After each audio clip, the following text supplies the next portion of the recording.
What is going on, Hive Warriors? It's your boy Edward V, and today we're going to talk about things that you can do that may actually raise your insulin and break your fast. Now, I spoke about what you can and cannot drink that can break your fast, things that you can basically consume, but these are normal everyday things that you may think are not affecting your insulin and not raising your blood sugar, but they actually are. Stay tuned.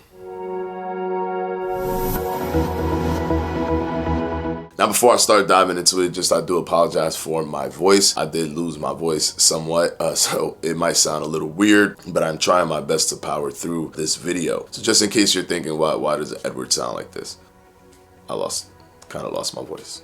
First thing I want to talk about is something that people have requested, which is smoking cigarettes. Does smoking cigarettes increase your insulin or break your fast? And the answer to that is yes, it can. There's a lot of harmful chemicals inside a cigarette, but the nicotine in the cigarettes can actually trigger insulin. In a study that put together a group of people that were smokers, some who had type 2 diabetes, others who did not, they did notice that for both groups, the insulin went up. And this is because of the metabolism of the catecholamines and the stimulation of cortisol production. All of this put together does increase your insulin. However, they also did nicotine-free cigarettes, and they noticed with nicotine-free cigarettes, there was no increase in insulin. Now, cigarettes isn't healthy. I wouldn't recommend for you to smoke cigarettes based on a health perspective. However, if you were to smoke cigarettes and you don't want to break your fast, the nicotine-free cigarette would probably be the better option. Now, let's move on from cigarettes to vaping. Well, there's a lot of debate between if vaping is a healthy alternative to smoking cigarettes. I believe that vaping is a better option. However, because vaping is relatively new,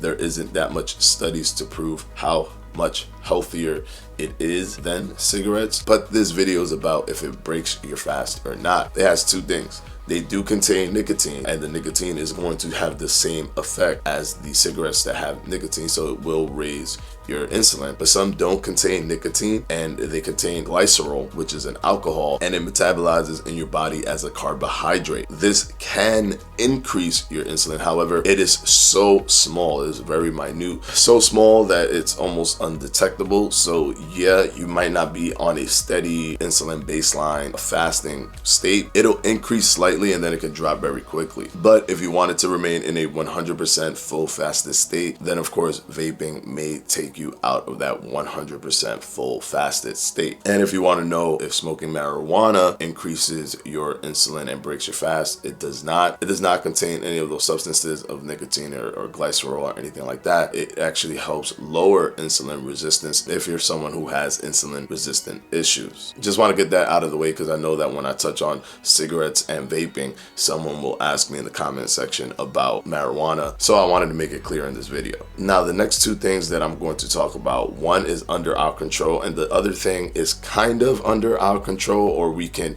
prevent it as much as we can. So let me talk about the first thing. The first thing is inactivity. Believe it or not, if you're just completely inactive, it may not just, break your fast, but it will take you very long to get into your fast. So basically, you're not being as optimal as you can when you're fasting. You're not getting into that post-absorptive range quick enough. It could affect how much of a fasted state or how long of a fasted state you have. So you want to be active. The more inactive you are, the more insulin resistant your body becomes, and the longer it will take for your insulin to go down to baseline. So there's precious hours of body fat burning or using body fat as energy that you're basically throwing away because you're inactive. Just go to the gym or work out at home. Either way, just do some physical activity. Last thing we're going to talk about is getting sick. Now, you can try to prevent getting sick as much as you can, but what would happen when you get sick is that your insulin levels go up. This is a mixture of the cortisol and everything like that, as your body's trying to fight off the disease or fight off the sickness,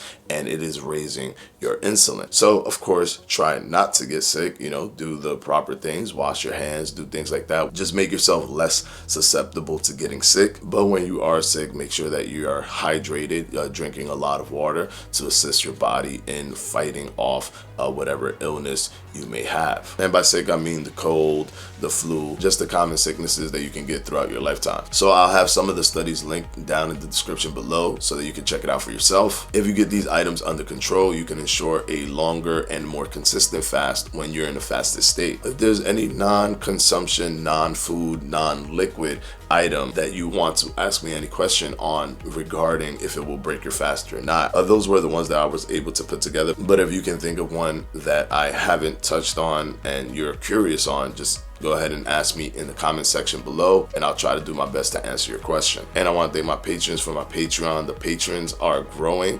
Thank you so much. And I'm going to put your names right up here.